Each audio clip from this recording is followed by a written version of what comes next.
Hello students. तो आज हम अपना टॉपिक सीखेंगे नया, दैट इज कॉल्ड लॉगरिदम। ठीक है। ठीक है।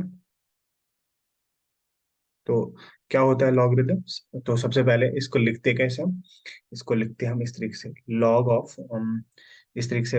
एक यहाँ पे बेस में रखते हैं, सपोज मैंने नंबर बी, बेस में बी रख लिया। और आर्ग्यूमेंट, इसको हम बोलते हैं आर्ग्यूमेंट, इसको मैंने यहाँ पे ए रख लिया। सपोज इसका वैल्यू मेरे पास एम आया। सबसे पहले इसको पढ़ते कैसे हैं वो आपको आना चाहिए। तो इट इज रेड एज, ठीक है, इसको हम पढ़ते हैं read as log of A. ठीक है, log of A to the base, to the base B, है ना। इस तरीके से हम लिखते हैं। और इसको डिफाइन किस तरीके से करते हैं? इसको हम डिफाइन इस तरीके से करते हैं, it is the number, it is the number, it is the number when raised on, raised on b will produce, produce a, है ना। तो ये एक वो नंबर होता है जो हम बेस के ऊपर रखते हैं और वहां पे आंसर आता है हमारे पास ए। मतलब इस चीज का आंसर क्या आएगा कि अगर मैं बी के ऊपर पावर रख लूं एम, तो मेरे पास मिल जाएगा यहाँ पे ए। इसका मतलब ये है कि बेस के ऊपर मैं क्या पावर रख लूं ताकि वहां पे मेरे पास आर्ग्यूमेंट मिल जाए। ठीक है। तो नेक्स्ट चीज मैं यहाँ पे डिस्कस करूंगा कि इस तरीके से हमारे पास होता है। यहाँ पे मैं लिखता हूँ लॉग, और suppose log of A to the base B. इस वाली चीज को मैं बोलता हूँ बेस, जो नीचे लिखी हुई है इसको मैं बोलता हूँ बेस, और इस वाली चीज को मैं बोलता हूँ आर्ग्यूमेंट। बहुत ही इंपॉर्टेंट पॉइंट, ठीक है, याद रख लेना कि किसको बेस बोलते हैं और किसको आर्ग्यूमेंट बोलते हैं। ये चीज याद रखना चाहिए। दूसरा चीज क्या होना चाहिए कि बेस और आर्ग्यूमेंट दोनों पॉजिटिव होना चाहिए। ये कभी भी नेगेटिव नहीं हो सकते। ठीक है। जैसे आपने अगर कैसे कभी ऐसा देख लिया, लॉग ऑफ 3 बेस माइनस 12, ठीक है, तो इसका आंसर क्या बोलोगे? इसका आंसर बोलोगे दिस इज नॉट डिफाइंड। क्यों? ये डिफाइंड ही नहीं है। क्यों? The reason is it is not defined because जो ये आर्ग्यूमेंट है यहाँ पे वो नेगेटिव है। इसके अलावा एक तो ये पहली कंडीशन, दूसरी भी कंडीशन है इसके साथ, जो ये बेस है ना, ये कभी वन नहीं होनी चाहिए, है ना। बेस कभी भी वन नहीं होनी चाहिए। आर्ग्यूमेंट वन हो सकता है बट बेस वन नहीं होना चाहिए। ये दो चीजें आपको बहुत ही इंपॉर्टेंट या आपको याद होनी चाहिए at the tip of the tongue. ठीक है, कि ना मेरे पास जो जो यहाँ ये वाला पॉइंट है ये भी अच्छे से याद होना चाहिए, और जो मेरे पास यहाँ पे बेस वन के बराबर है ये भी मेरे को एकदम आपको अच्छे से याद होना चाहिए। नाउ हम आते हैं नेक्स्ट पॉइंट पे। बेस और आर्गुमेंट हो गए यहाँ पे। इसके बाद क्या होता है? इसका मतलब कि हम बेस के ऊपर क्या पावर रख ले ताकि वहां पे आर्गुमेंट मिल जाए हमारे पास। तो इस पे हम एक एग्जांपल लेते हैं। जैसे एक एग्जांपल मैं यहाँ पे लेता हूँ। मैं बोलूंगा आपको इसका वैल्यू बताओ, लॉग ऑफ 8 बेस 2, इसका वैल्यू क्या होगा? इसका मतलब क्या हुआ? इसका मतलब ये हुआ कि मैं टू के ऊपर क्या पावर रख लूं, टू के ऊपर क्या पावर रख लूं ताकि वहां पे मेरे पास 8 मिल जाए। आप बोलोगे टू के ऊपर अगर मैं 3 पावर रख लूं तो 8 मिल जाएगा। बिल्कुल सही, तो वही इसका मतलब है। मतलब इस वाले वैल्यू आर्गुमेंट का, इस वाले लॉगरिथम का वैल्यू 3 आ जाए, मतलब टू के ऊपर मैं क्या पावर रख लूं ताकि मेरे पास 8 मिल जाए। ठीक है। तो मैं इसको अगर सॉल्व करने को होगा तो मैं इसको इस तरीके से करूंगा कि टू के ऊपर सपोज मैंने एक्स पावर रख लिया तो वहां से 8 मिल जाएगा। ठीक है, मैं दोनों तरफ से लिखूंगा टू के ऊपर power x is equal to two के ऊपर पावर 3। दोनों तरफ से बेस जो है ना वो सेम है, इसका मतलब पावर नेसेसरी इक्वल होना चाहिए। तो एक्स का वैल्यू जो है ना वो 3 आएगा। ठीक है। एक और क्वेश्चन एग्जाम्पल बताता हूँ, इजी एग्जाम्पल। जैसे मेरे पास यहाँ पे लॉग ऑफ 27 बेस 3, ठीक है, इसका वैल्यू क्या होगा? ठीक है, इसका वैल्यू क्या होगा? तो ये भी बहुत ही इजी एग्जाम्पल है। मैं आपको बोलूंगा कि 3 के ऊपर मैं क्या पावर रख लूं ताकि इसका आंसर मेरे पास या इसका वैल्यू मेरे पास 27 आ जाए। आप बोलोगे 3 के ऊपर इस तरीके से 27 को मैं 3 रेज टू पावर 3 लिख सकता हूँ ना। तो आप बोलोगे बेस यहाँ से सेम है, यहाँ से सेम है, तो एक्स के ऊपर इसका मतलब है कि अगर मैं बेस के ऊपर मतलब 3 के ऊपर अगर मैं पावर 3 रख लूँ तो 27 आ जाएगा। तो मतलब इसका जो वैल्यू है वो 3 आना चाहिए। ठीक है। तो कुछ और एग्जाम्पल्स अभी हम देखते हैं। नेक्स्ट पेज में लेता हूँ, ठीक है। जैसे एग्जाम्पल, एक अच्छा एग्जाम्पल लेता हूँ, ठीक है। अगर मैं आपको बोलूँ कि इसका वैल्यू क्या आ जाएगा, लॉग ऑफ, सपोज यहाँ पे मैंने लिख लिया लॉग ऑफ 5 बेस 25, इसका वैल्यू, सपोज मैं बोलता हूँ इसका वैल्यू है y, तो मैं बोलूंगा फाइंड y, फाइंड y, ठीक है। तो आप इस क्वेश्चन को किस तरीके से सॉल्व करोगे, तो सॉल्यूशन हम इस तरीके से लिखेंगे कि 25 के ऊपर अगर मैं पावर रख लूंगा y, तो वहां से मेरे पास मिलना चाहिए आर्ग्यूमेंट, आर्ग्यूमेंट क्या है 5, है ना। तो मुझे पता है अब 25 को किस तरीके से मैं लिख सकता हूँ, 5 raised to power 2, ठीक है, whole raise to power y is equal to 5, है ना। आपको ये चीज पता है, आपने इतना 9th क्लास में सीखा होगा। अगर नहीं सीखा है तो क्या होता है कि अगर मैं ए के ऊपर पावर रख लूं बी और होल पावर रख लूं सी, ये जो पावर होते हैं ये आपस में मल्टीप्लाई होते हैं। तो इसको मैं इस तरीके से लिखता हूँ A raise to power B C. तो यहाँ पे मैं इस तरीके से यहाँ पे ये करूंगा 5 raised to power 2y को मैं लिखूंगा 5, मतलब 2y का जो वैल्यू है वो मेरे पास, अब यहाँ पे देखो बेसिस दोनों तरफ से सेम है, ठीक है। 5 के ऊपर पावर 1 है, तो इसको मैं बराबर 1 के बराबर लिखूंगा, मतलब y का वैल्यू होना चाहिए 1/2, ठीक है। अब 1/2 का मतलब क्या है कि मतलब अगर मैं 25 के ऊपर पावर रख लूँ 1/2, तो वहां पे मेरे पास 5 होता है। एंड ऑब्वियसली पावर 1/2, अगर मैं x के ऊपर पावर 1/2 लिखता हूँ तो इसका मतलब होता है स्क्वायर रूट ऑफ x, है ना। स्क्वायर रूट ऑफ x का मतलब होता है पावर 1/2। तो अगर मैं इस तरीके से 25 का स्क्वायर रूट बताऊं आपको तो वो 5 आ जाए, है ना। तो हमें पता है, ठीक है। एक और अच्छा सा एग्जाम्पल हम करते हैं यहाँ पे, ठीक है। जैसे मैं एग्जाम्पल यहाँ पे लेता हूँ कि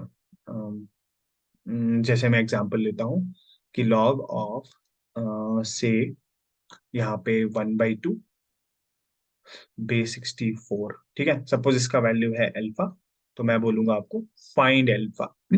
अल्फा का वैल्यू मुझे बताओ क्या होगा, ठीक है। बहुत ही इजी क्वेश्चन, देखो कैसे करेंगे, ठीक है। तो इसका मतलब क्या हुआ कि 64 के ऊपर अगर मैं पावर रख लूं अल्फा, तो वहां पे मेरे को मिल जाएगा आर्गुमेंट जो है मेरे पास बाई 2, है ना। तो कैसे ले करेंगे नेक्स्ट, अब 60 पावर 5 के ऊपर पावर में अप्रोक्सीमेटली अगर मैं आ, इसको इस तरह से ले 2 raised to power 6 whole raise to power alpha, ठीक है। 2 raised to power 5 32 होता है, 2 raised to power 6 जो होता है वो 64 हो जाएगा मेरे पास। तो इस 2 को मैं ऊपर ले जाऊंगा तो यहाँ आएगा 2 raised to power -1, है ना। तो यहाँ पे इसको मैं सिर्फ लिखता हूँ 2 raised to power 6 alpha is equal to 2 raised to power -1, and यहाँ पे मेरे पास आ जाएगा 6 अल्फा जो है ना, 6 alpha will be equal to -1, मतलब अल्फा इज इक्वल टू -1/6। तो इसका वैल्यू आ जाएगा मेरे पास -1/6। आप बोलोगे अभी तो बोला था आपने कि कुछ नेगेटिव वेगेटिव नहीं होना चाहिए, मैंने कब बोला था नेगेटिव नहीं होना चाहिए, मैंने बोला था बेस और आर्ग्यूमेंट नेगेटिव नहीं होना चाहिए, वो पॉजिटिव होना चाहिए। अभी आंसर वांसर तो नेगेटिव आ सकता है, इसमें कोई दिक्कत नहीं है, ठीक है। अगर आपको ये चीज समझ में आ गई है तो आई विल गिव यू एक होमवर्क, होमवर्क एक्सरसाइज आपको दूंगा। सबसे पहला क्वेश्चन आप इस तरीके से करेंगे कि लॉग ऑफ सपोज 64 यहाँ पे 8, इसका आंसर बताना। सपोज इसका आंसर अगर मैंने x लिख लिया तो what will be the value of x, है ना। और दूसरा वैल्यू, दूसरा मैं इस तरीके से बोलूंगा लॉग ऑफ 125, यहाँ पे पावर लिखूंगा 5, इसका सपोज आंसर 5 है तो x का एंड y का वैल्यू निकाल, ठीक है। Now moving to the next portion of the logarithm, that is called properties of log, ठीक है। तो नेक्स्ट पोर्शन जो हमारे पास है वो है मेरे पास प्रॉपर्टीज ऑफ लॉग, ठीक है। प्रॉपर्टीज, प्रॉपर्टीज ऑफ लॉग, ठीक है। लॉग या लॉगरिथम, ठीक है, दोनों एक ही चीज होता है। तो प्रॉपर्टीज ऑफ लॉग क्या होता है, सबसे पहली प्रॉपर्टी जो है ना वो हम यहाँ पे डिस्कस करेंगे कि सबसे पहली प्रॉपर्टी क्या होती है। वो ये होती है जो हमने डेफिनेशन में सीखा कि लॉग ऑफ अगर मैं यहाँ पे बेस बी रखूं आर्ग्यूमेंट ए रखूं, तो अगर इसको बराबर सी रखता हूँ इसका मतलब है कि बेस के ऊपर मैं जो पावर सी रखूंगा तो ये बराबर होता है ए के, ठीक है। तो ये चीज आपको याद में रखना चाहिए, ठीक है। अब नेक्स्ट क्या है मेरे पास, तो नेक्स्ट इसको मैं बोलूंगा प्रॉपर्टी 1, ठीक है। तो प्रॉपर्टी 2 क्या है, लॉगरिथम की प्रॉपर्टी नंबर 2 क्या है मेरे पास, तो लॉगरिथम की प्रॉपर्टी नंबर 2 है मेरे पास कि अगर मैं इस तरीके से logarithm, log of A base A, मतलब बेस में भी ए रखूंगा, आर्गुमेंट में भी ए रखूंगा, इसका वैल्यू जो है ना हमेशा वन आता है। अगर बेस और आर्गुमेंट आपके पास सेम है, तो उस वाली लॉगरिथम का जो वैल्यू है वो हमेशा हमारे पास वैल्यू आता है उसका वन। ठीक है। तो उसके बाद प्रॉपर्टी नंबर थर्ड है ना। तो प्रॉपर्टी नंबर थर्ड क्या होती है? प्रॉपर्टी नंबर थर्ड होती है मेरे पास कि अगर मैं लॉग को इस तरीके से लिखूं, ठीक है ना, लॉग ऑफ, है ना, log of A base one. ठीक है। अगर मैं ये आर्ग्यूमेंट में पावर बेस रखूंगा, हमें पता है कि बेस में तो हम वन नहीं रख सकते, अगर मैंने आर्ग्यूमेंट में वन रख लिया तो इसका आंसर जो है ना वो जीरो आ जाएगा। ठीक है। तो नेक्स्ट चीज हम पढ़ेंगे, ठीक है ना, बहुत ही इजी इजी है। Property number third, property number fourth. Property number fourth क्या है?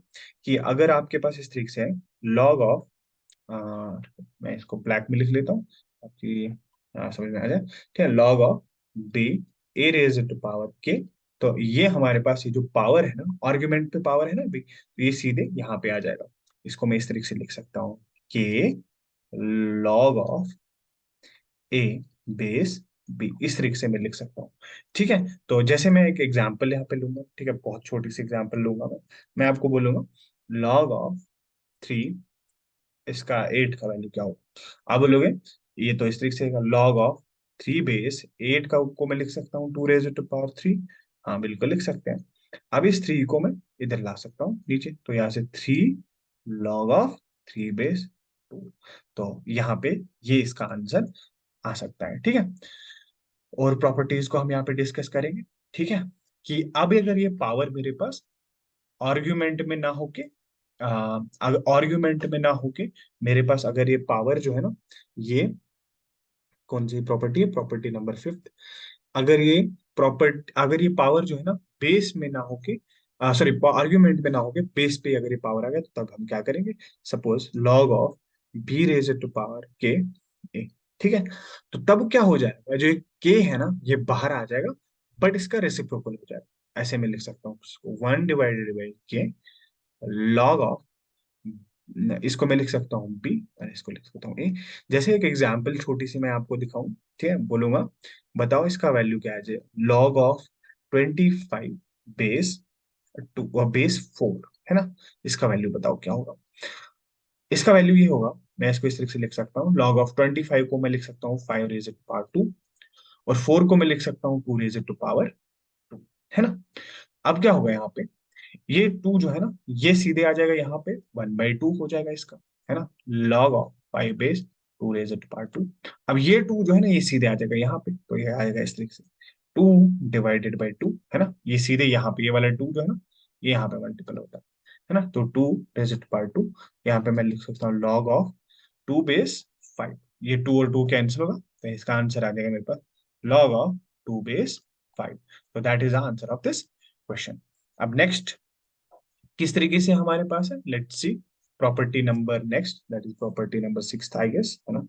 प्रॉपर्टी नंबर सिक्स वो क्या बोलता है कि वो ये बोलता है, ये वाली प्रॉपर्टी ना हम डिफरेंशिएशन में बहुत ज्यादा यूज करेंगे। जैसे क्या होता है कि अगर मैं सी के ऊपर यहाँ पे पावर रख लूँ लॉग ऑफ, यहाँ पे बेस में यहाँ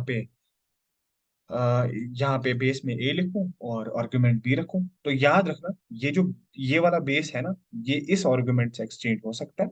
इसको मैं इस तरीके से लिख सकता हूँ लॉग, हाँ इसको मैं इस तरीके से लिख सकता हूँ, इस बी को मैं यहाँ पे लिख सकता हूँ लॉग ऑफ सी बेस ए। ये बहुत ही इंपॉर्टेंट चीज है, very very important, remember this property. ठीक है, जो हम फिजिक्स में यूज करेंगे आगे। ठीक है। उसके बाद नेक्स्ट प्रॉपर्टी जो है ना, that is property number, oh shit, ये प्रॉपर्टी नंबर सिक्स थी ना, तो इसको मैं प्रॉपर्टी नंबर सेवेंथ लिखूंगा। प्रॉपर्टी नंबर सेवेंथ क्या होगा? प्रॉपर्टी नंबर सेवेंथ मेरे पास होगा इस तरीके से कि लॉग ऑफ, है ना, लॉग ऑफ, चलो ब्लैक से लिख लेते हैं ताकि आपको समझ में आ जाए। ठीक है। ठीक है। तो इस तरीके से अगर मैं लिखूं यहाँ पे कि log of log of C B into A. ठीक है। कि अगर मेरे पास आर्ग्यूमेंट में मेरे पास मल्टीपल है, तो इसको मैं सेपरेट कर सकता हूँ बाय एडिशन साइन बीच में डाल के। ठीक है। तो मैं इसको इस तरीके से लिख सकता हूँ लॉग ऑफ लॉग ऑफ सी, और यहाँ पे मैं लिख सकता हूँ बी। ठीक है ना, दोनों को बेस में सी दूंगा और सेपरेट करूंगा प्लस साइन से, तो log of C, log of B base C, और इस वाली टर्म को भी मैं बेस सी ही रखूंगा, और यहाँ पे आर्ग्यूमेंट में रखूंगा ए। ठीक है, तो मैंने इसका रिवर्स भी ट्रू है। अगर आप देखोगे ना, दो टर्म सेपरेटेड है प्लस साइन से और दोनों का बेस सेम है, तो हम उनको आपस में मिला सकते हैं। जैसे मैं एक एग्जांपल देता हूँ। एग्जाम्पल इस तरीके से मैं बोलूंगा आपको, log of 5 base 3 plus log of 5 base 9, है ना। तो इसका आंसर बताओ क्या होगा। तो आप बोलोगे दोनों के पास जो है ना बेस सेम है, तो मैं इनको, और बीच में प्लस साइन है, तो मैं इनको आर्ग्यूमेंट में जो है ना मल्टीप्लाई कर सकता हूँ। तो मैं इसको इस तरीके से लिख सकता था, लॉग ऑफ 5 बेस 3 into 9, है ना। अब मुझे क्या पता है, 3 into 9 27 होता है। ठीक है, तो लॉग ऑफ 5 बेस 27। अब 27 को क्या लिखता हूँ मैं, 3 raised to power 3, है ना। तो मैं इस तरीके से लिखूंगा, log of 5 base 3 raised to power 3। ये 3 जो है ना इधर नीचे आ जाएगा, तो मैं इसको लिख सकता हूँ 3 log of 5, sorry log of 3 base 5। तो ये आंसर आ जाएगा इस चीज का। ठीक है, मैंने थोड़ा कंजेस्टेड यहाँ पे लिख लिया। आई होप आप समझ गए। ठीक है, इसके बाद प्रॉपर्टी नंबर 8, हाँ आई गेस 8वीं प्रॉपर्टी पे हम पहुंच गए थे। ठीक है, तो प्रॉपर्टी नंबर 8, तो प्रॉपर्टी नंबर 8 कुछ नहीं है, जस्ट एक ऐसी है कि प्रॉपर्टी नंबर 8 है कि अगर मैं इस तरीके से देखूं, लॉग ऑफ, इसको भी मैं ब्लैक से ही लिखता हूँ, ठीक है, ताकि फील आ जाए। ठीक है, लॉग ऑफ, यहाँ पे सी लिखूं और आर्ग्यूमेंट में डिवाइड करके लिखूं। यहाँ इसे लिखूं ए डिवाइडेड बाई बी, है ना, इसको यहाँ पे लिखता हूँ log of C base A divided by B. तो इसको मैं क्या करूंगा, इसको मैं सेपरेट करूंगा और बीच में नेगेटिव साइन रखूंगा, माइनस का साइन रखूंगा, जैसे इस तरीके से, और बेस दोनों को सेम रखूंगा। जो यहाँ पे बेस है, यहाँ पे बेस है सी, तो इसको भी मैंने बेस दे दिया C, minus log of C base B, है ना, इस तरीके से। तो कभी कभी स्टूडेंट्स ना ऐसे गलती करते हैं, पहले ये वाली टर्म लिखी, नहीं गलती नहीं करना, पहले लिख ली है न्यूमरेटर वाली टर्म, फिर लिखनी है डिनोमिनेटर वाली टर्म। जैसे मैं एक एग्जांपल भी लूंगा यहाँ पे। ठीक है, और इसका रिवर्स भी ट्रू है, मैं इसका रिवर्स ही एग्जांपल लूंगा। जैसे मैं ऐसे इसे लिख सकता हूँ, लॉग ऑफ 7 बेस, जैसे यहाँ पे लिख लिया 5 प्लस लॉग ऑफ 7 बेस 25। ठीक है, तो इसको मैं, सॉरी यहाँ पे नेगेटिव साइन रखेगा, है ना, तभी तो आंसर आएगा इसका।